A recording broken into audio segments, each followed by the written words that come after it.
final stop, Brazil. Book 2, Life After Hell. Chapter 46, Mystery About Leo.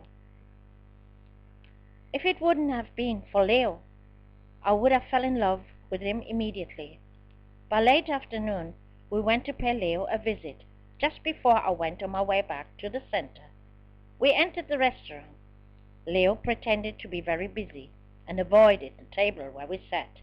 For Tanya, he had lost already. She didn't like him and thought I deserved someone better. She and Marcio agreed that Leo's behavior was simply impossible. I felt real stupid until Tanya asked one of his colleagues to send Leo to our table. Straightforward, she asked him if he thought it being okay to treat me like this. Obviously embarrassed, he tried to talk his way out with a lot of work. Tanya questioned him quite directly. Both gave themselves a polite but distant dialogue. However, she noted that he lived very close to her when he told her his address. Later I learned of Tanya that he actually lived alone, sharing a house with his male colleagues. She had seen him several times, but never with a woman. On the next visit, she would show me the house where he lived. Finally, Leo asked me to come outside with him. He wanted to talk to me alone, but once again it was absolutely in vain. After I accused him that he had let me down again the night before in a very lousy way, he corrected me that he had not let me down because he had never had a date with me. I had informed him that I would come to Itinga to see a room or apartment. "Why are you doing this, Leo? Why do you hurt me so?" "I didn't make any promises or hopes. The whole time I've told you that we can be friends, nothing more. But as I see you have new friends now, then you might as well stay with them. You don't need me anymore." Became almost offended of him. I did no longer understand Leo. Sadly, I trotted alongside Tanya and Marcio in the direction of the bus stop. Marcio was very silent and thoughtful. To Tanya's question what was wrong with him now, he shook his head and said, "I don't understand. This guy has this pretty woman with whom he meant me. Everyone else would bend themselves to get her into bed, and this guy practically runs away from her. He must be gay." Could it be? Was Leo gay?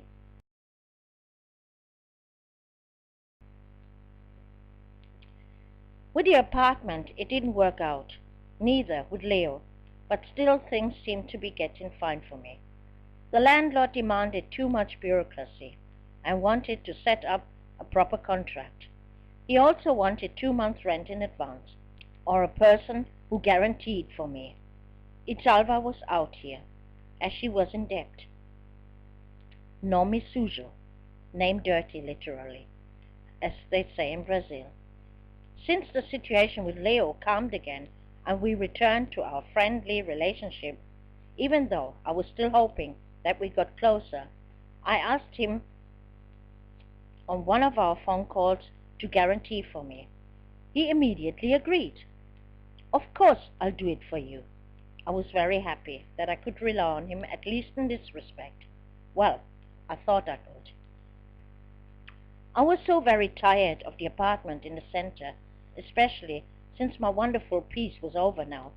Some French guests had rented some rooms, and also 2 Brazilians, that gave the impression as if they had to hide. Not exactly the best company I shared the place with. At my working place, I experienced once again pure adventure.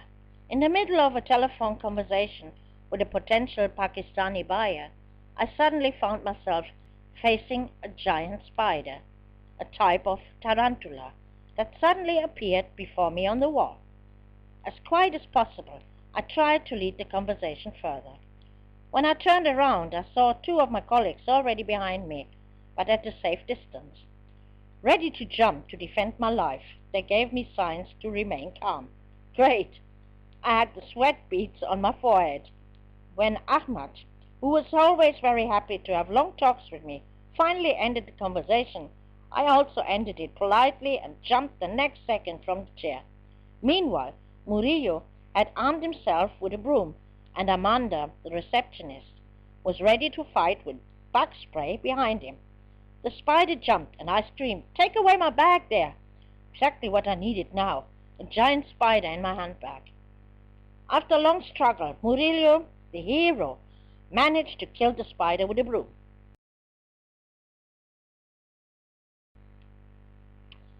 After this excitement, I was planning to take a ride to Itinga that evening. First, I wanted to know when Leo would go with me to the landlord to sign the guarantee. But I also had written a letter I wanted to give him, because he no longer wanted personal conversations and constantly avoided me. With this letter, I put it all on one card. I was now firmly convinced that he was not gay, but impotent, and couldn't do anything with me. A difficult situation, because here in Bahia, in the macho country, no man would admit this, since it's a serious disgrace. But by now I knew that there never had been another woman. On the other hand, I was sure that he had deeper feelings for me. Wasn't it his free will to break off the contact with me completely? But whenever I withdrew myself, it was always him calling me, showing me again and again his affection. Only when it came to the subject relationship, he resented it.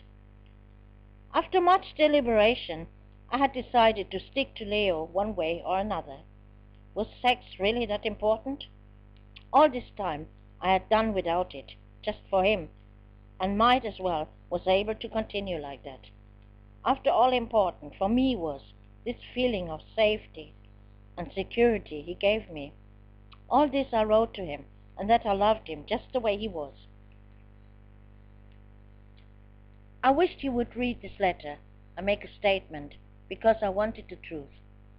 While I waited for the bus to Louro de Freitas, a car came racing directly towards the bus stop, overturned and shot sliding on the roof at all the waiting people.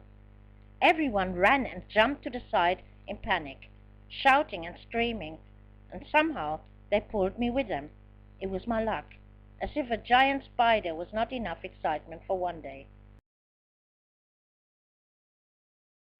Again I waited for Leo in the restaurant for more than 1 hour.